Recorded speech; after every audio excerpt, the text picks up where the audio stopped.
with each other in the restroom. And so, Wait, two dudes? yes, two gentlemen had quality time with each other in the restroom. And so when I was a security guard there, they made us get CPR trained, and this is how chintzy they were. They had a nurse on station, but I think that was more of like a technicality than anything, because there'd be this whole thing of, oh, technically we're bringing the nurse, so technically real first aid's on the way. But they made all the security guards get first aid trained. So, and they're like, congratulations, you guys are first responders. And I'm like, that's not how that works, you fuckhead. I'm not a medical professional. CPR does not count. No, like basic medical aid, okay, fine, whatever. But CPR is not a replacement for an EMT or a paramedic, but whatever. So these two gentlemen are having relations in the restroom, and it is full on like raw dog type deal. And basically what happened was a worker was passing by and they heard some complications and like some stuff going on in the restroom, and they didn't want to go in there.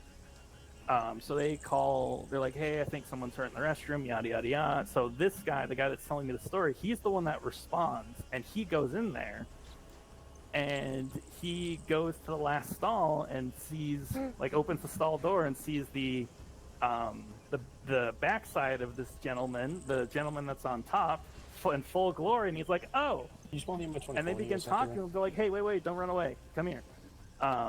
And they basically explain to him that they're stuck together because the person on top has a pierced, and so they're stuck together like that. Oh, and they were screaming for help because they couldn't get unstuck. Oh my god. So they had to call an ambulance to basically take him to the hospital. And the way that this General Motors was situated was it's a car place, so there are big enough doors to fit vehicles going in and out.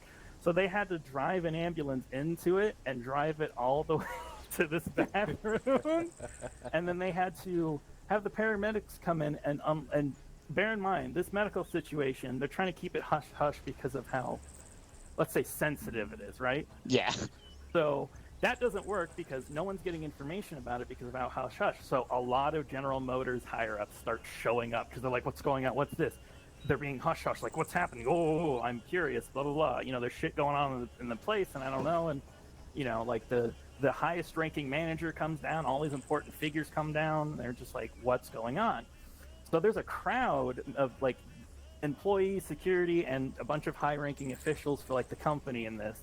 And when they reel them out, it's like a fucking like game show win, like ta-da, da-da-da. There's like this big fanfare, and it's these two gentlemen, one inside the other, on the stretcher rolling out. And they get rolled out in front of all of General Motors, John, everybody, into the ambulance.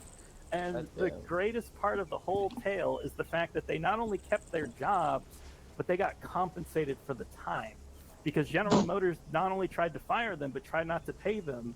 And the union argued for them. They're like, they were on break having fun in the bathroom, and they were off company time, so you shouldn't be able to penalize them. And the union fucking won. Those two not only got stuck to each other in the bathroom, but kept their jobs and got It sounded like there was someone was getting penalized hard already. Hey, it's 7:06. Let's get this op started. Yeah.